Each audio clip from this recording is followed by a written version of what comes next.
डॉर्जी ने समझ लिया है सूरज को फॉरेनर। पाखी खिलखिला रही है देसी मैम बनकर। उपन्यास के इस भाग में सुनिए चंडीदास जी द्वारा माता सरकुंडा की कथा मनोहर।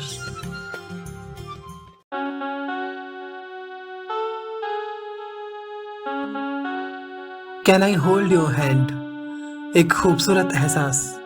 कोमल अग्रवाल की कलम से निकला उपन्यास।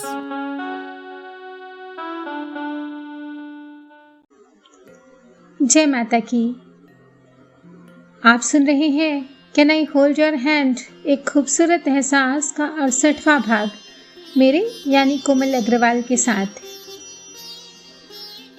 कहानी के पिछले भाग में आपने सुना कि सूरज पाखी को लेकर सुरकुंडा देवी के मंदिर दर्शन के लिए आया है, जो उनके परिवार की परंपरा रही है। मार्ग में दोनों नेपाली लड़के के स्टॉल पर मैगी खाते हैं और दूसरे स्टॉल पर सूरज अपनी नई नवेली दुल्हन को कांच की रंग बिरंगी चूड़ियां पहनाता है। ट्रॉली में बैठ वो मंदिर के नज़दीक पहुंचते हैं, जहां लाइन में लग जाते हैं। वहीं उनका परिचय पंडित चंडीदास चतुर्वेदी से होता है। अब आगे। चंडीदास अपने शिष्य के साथ उन्हें लेकर मंदिर के प्रवेश द्वार तक पहुंचा ही था कि अचानक भीड़ में अफरा तफरी फैल गई। तभी हाथ में सिंदूर से भरा थाल लिए एक हाथ से सिंदूर उड़ाती रौद्र रूप में एक कापालिनी दौड़ती हुई भीड़ को कुचलती चीरती उसकी तरफ तीर सी आई, और इससे घबराकर पाखी ने मदद के लिए इधर उधर देखा। उस रौद्र रूपा कापालिनी ने एक झटके से पाखी की बाँह पकड़ी और उसकी आंखों में आंखें डाली। आंखें क्या थी, बस अंगारे ही थे। सिंदूर से भरा हाथ उसके सर पर रखकर वह बोली, सुन, तू गंगा दशहरे पर आना अपने पति के साथ, सब संकट मिट जाएंगे, सब संकट मिट जाएंगे। की रट लगाती वह जिस तरह से आई थी, उसी तरह लोगों को धुनती मसलती मंदिर के पास पहुंच उसकी दृष्टि से ओझल हो गई। पाखी का तो पूरा सर्वांग भय से कांप उठा। अभी वह सदमे की हालत में सूरज को पुकार ही रही थी कि चंडीदास सूरज को ले उसे खोजते हुए वहां आया। सूरज को देख पाखी की जान में जान आई। उसके पैर थर थर कांप रहे थे। उसे इस तरह बौखलाया देख सूरज ने उसे आश्वस्त किया, हे, मैं बिल्कुल ठीक हूँ, देखो एकदम भला चंगा तो खड़ा हूँ तुम्हारे सामने। पाखी उसे सही सलामत देख फूट पड़ी, वो औरत, वो औरत। उसकी आंखों से अविरल अश्रुधार बहने लगी। वो औरत, वो औरत। पाखी के गले में शब्द अटक गए थे। कौन औरत? सूरज ने पूछा। कौन औरत बहन जी? पंडित चंडीदास चतुर्वेदी ने भी पूछा। वो कह रही थी कि हम पर कोई संकट है, पाखी ने रोते हुए कहा। अरे बहन जी, यहाँ 50 मिलेंगी ऐसी डराने वाली। चंडीदास ने बात को हल्के में लिया। सूरज उसे चुप कराते हुए बोला, तुम तो बड़ी बहादुर हो। वो क्या नकली सांप को दूध पिलाया था? उसने मजाक किया। पाखी उसकी बात सुन थोड़ा सहज हुई। चलिए श्रीमंत, अब और विलंब न कीजिए, माता भी तो अपने बच्चों की प्रतीक्षा में आंखें बिछाए बैठी हैं। चंडीदास ने कहा। सब आगे बढ़ी। धरती आकाश सब गढ़वाली गीतों, वाद्य यंत्रों, ढोल मंजीरों और जयकारों के उद्घोषों से गुंजायमान हो रहे थे। आते बोलो जय माता दी, जाते बोलो जय माता दी, मैंने सुनिया जय माता दी, जोर से बोलो जय माता दी, जय माता दी, जय माता दी, जय माता दी बोलो, जय माता दी, जय माता दी, जय माता दी बोलो, जय माता दी, जय माता। सर पर माता की चुनरी ओढ़े पाखी दूसरे मार्ग से सूरज के साथ बाहर निकली। दर्शन बहुत अच्छी तरह हो गए चंडीदास जी। सूरज ने राहत की सांस ली।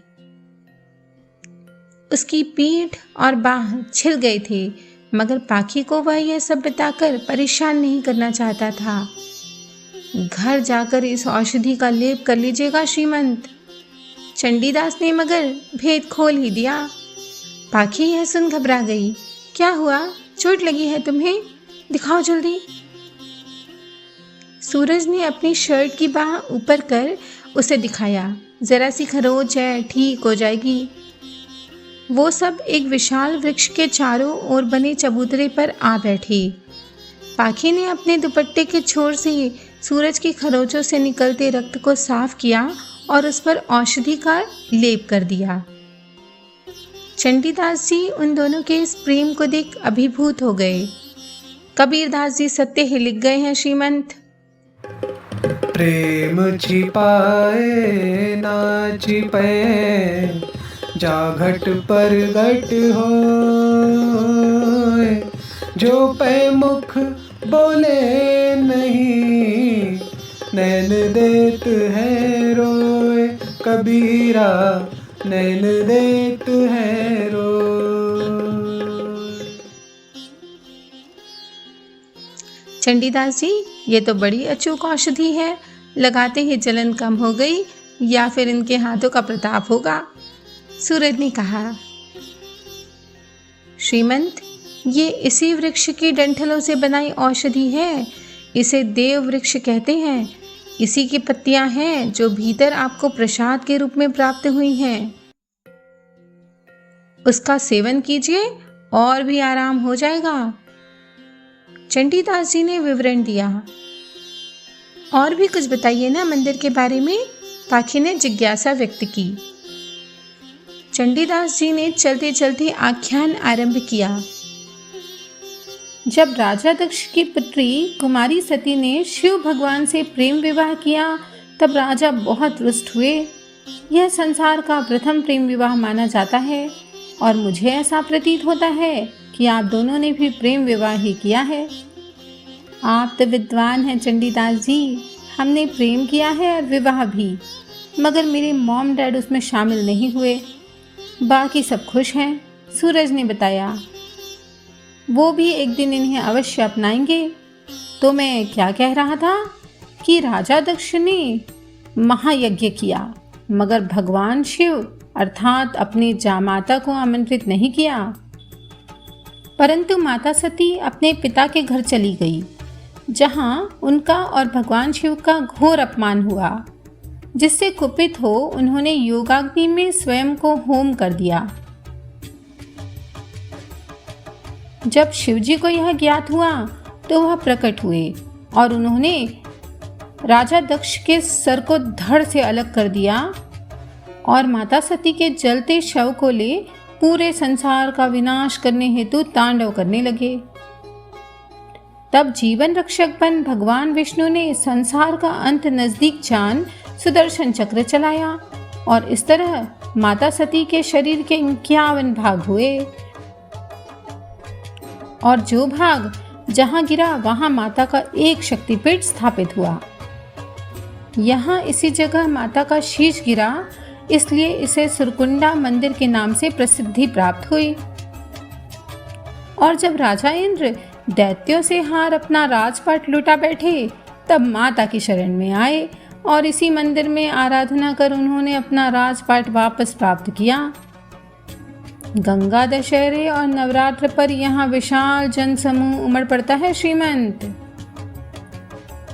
गंगा दशहरे का जिक्र आते ही पाखी को उस भयानक कापालिका की याद हो आई। उस औरत ने भी तो गंगा दशहरा ही कहा था। उसने घबराते हुए कहा, कौन सी औरत? ये क्या बोल रही हो? सूरज बोला, वो जो मुझसे टकराई थी, उसने कहा कि हम पर संकट है और गंगा दशहरे पर आने के लिए भी तो कहा। पाखी घबराते हुए बोल रही थी, तो इसमें क्या है, हम गंगा दशहरे पर फिर आ जाएंगे। सूरज ने उसे शांत करते हुए कहा, अवश्य आइएगा श्रीमंत, माता आपका कल्याण करेंगी। कहते हुए चंडीदास ने अपना कार्ड सूरज को दिया। सूरज ने उनका कार्ड अपनी जेब में रखा और उन्हें दक्षिणा रूप में कुछ रुपए देने चाहे, मगर उन्होंने स्वीकार नहीं किया। और नहीं श्रीमंत, आपने आवश्यकता से अधिक दिया है। सूरज ने आसपास खेलते गरीब बच्चों की तरफ देखा और चंडीदास से बोला, इन सभी के लिए फल मिठाई का इंतज़ाम कर सके तो बड़ी कृपा होगी। तब जाकर चंडीदास ने रुपए लेना स्वीकार किया। पाखी ने उन्हें प्रणाम कर विदा ली। अब यहाँ से उतरना होगा हमें, कहते हुए सूरज ने पाखी का हाथ कसकर थाम लिया और उसके बाद नीचे उतरने लगा। जगह जगह लोग पिकनिक का आनंद ले रहे थे और कई खाने पीने के स्टॉल भी थे। एक लड़की और लड़का चाय के स्टॉल पर चाय बेच रहे थे। गरम चाय गरम की टेर सुन पाखी ने भी चाय पीने की इच्छा जाहिर की। लड़की स्टॉल पर स्टोव में चाय बनाती बड़ी सी केतली में उसे छान रही थी। अदरक और इलायची की मिली जुली सुगंध से भरी चाय कुल्हड़ों में डालता लड़का उसका भाई ही रहा होगा शायद, तभी तो दोनों की शक्ल एक दूसरे से मेल खा रही थी। ये लीजिए मैम साहब, हमारा सिस्टर डिकी का हाथ का गर्मा गर्म चाय। लड़के ने पाखी के हाथ में एक कुल्हड़ दिया और दूसरा सूरज को देते हुए उसका गोरा चिट्टा रंग देख बोला, आप फॉरेनर है ना साहब? सूरज उसकी बात सुन मुस्कुराया। यश, हम हैं इंग्लिश बाबू और ये है हमारा देशी मेम। पाखी ने उसे कहनी मारी और भाई बहन से बोली, दरअसल इन्हें कोई फिरंगी मेम नहीं मिली ना, इसलिए देसी से काम चला रही हैं। भाई बहन उसकी यह बात सुन लोटपोट हो गए। तुम्हारा क्या नाम है? पाखी ने पूछा।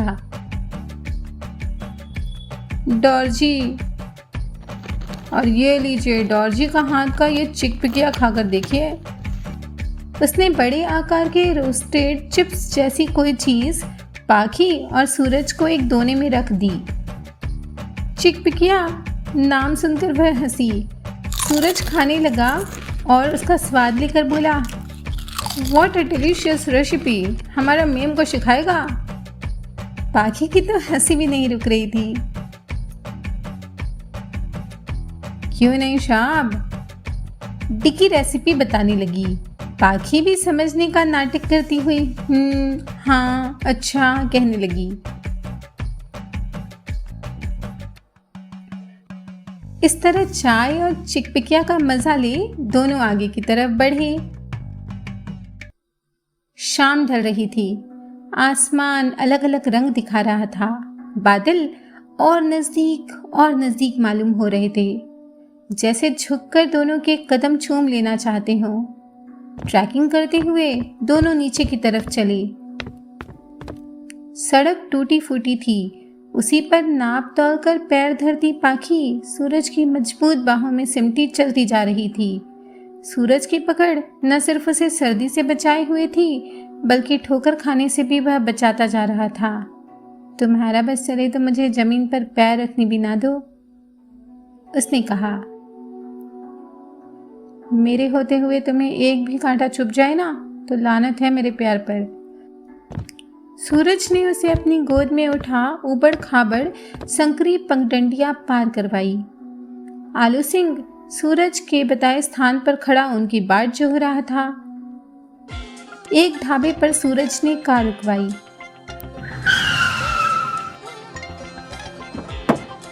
चलो आओ, तुम्हें पहाड़ का बेस्ट खाना खिलाता हूँ। वह पाखी को ले ढाबे की ओर चला।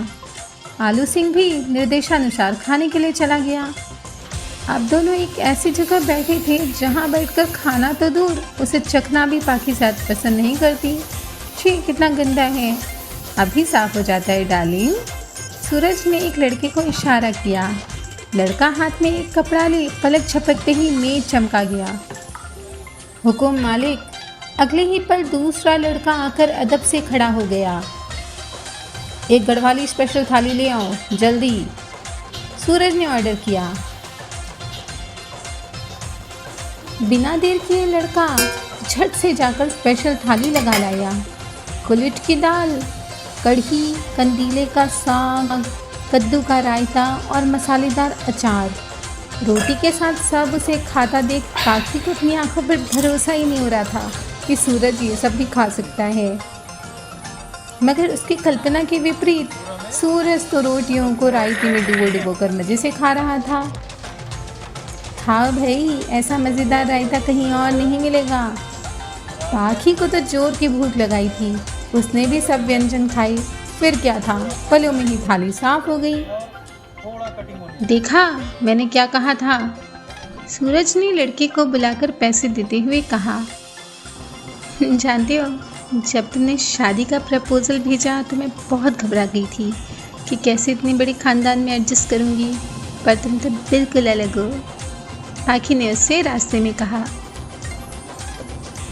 अलग कैसे? सूरज ने पूछा। अमीर लोगों के जैसे तो बिल्कुल नहीं हो, वह बोली। 8 बजते बजते दोनों घर पहुँचे। कोठी में पहुँच पाखी ने राहत महसूस की। घर आखिर घर ही होता है, कितना सुकून है यहाँ पर, उसने कहा। शंकर काका, काकी, मंगलू सब उन्हें देखकर सेवा में उपस्थित हो गए। मंगलू मंदिर का नाम सुनकर प्रसादी के लिए हाथ बढ़ाने लगा। पाखी ने साथ लाई प्रसाद की डलियाँ उसे पकड़ा दी। सब लोगों में प्रसाद बांट काकी सूरज के पास आई।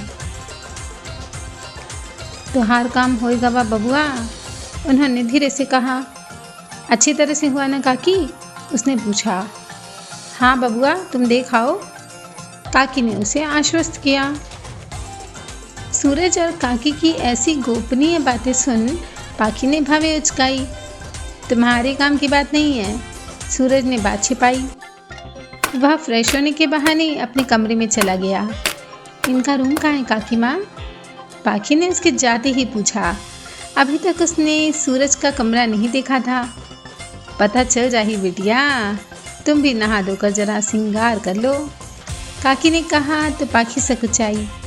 आज सूरज और उसकी प्रथम मधुर यामिनी है, सोचकर वह अभिभूत हो गई। तो दोस्तों, इश्क, प्यार, मोहब्बत जब परवान चढ़ते हैं तो कुछ ऐसा ही हाल होता है जैसा सूरज और पाखी के दिल का हाल है। वो दिल जो एक दूसरे के लिए धड़कते हैं, वो दिल जो आज की इस मधुर यामिनी में एक हो जाएंगे। क्या होगा जब पाखी होगी शर्माई सकुचाई सूरज के सामने, और कैसा होगा वो सरप्राइज जो सूरज ने प्लान किया है उसके लिए? इन सब सवालों के जवाब मिलेंगे पर अगले भाग में। तब तक आप कमेंट करके बताइए कि सबसे अच्छा इस भाग में आपको क्या लगा, और लाइक करके हमारा उत्साह बढ़ाइए। शेयर का बटन दबा के इस उपन्यास को अपने परिवार एवं प्रियजनों तक पहुंचाइए।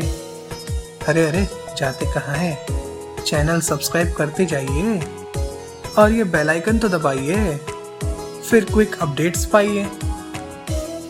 बने रहिए कनेक्टिंग ड्रीम्स के साथ, जो दे सपनों को पंख।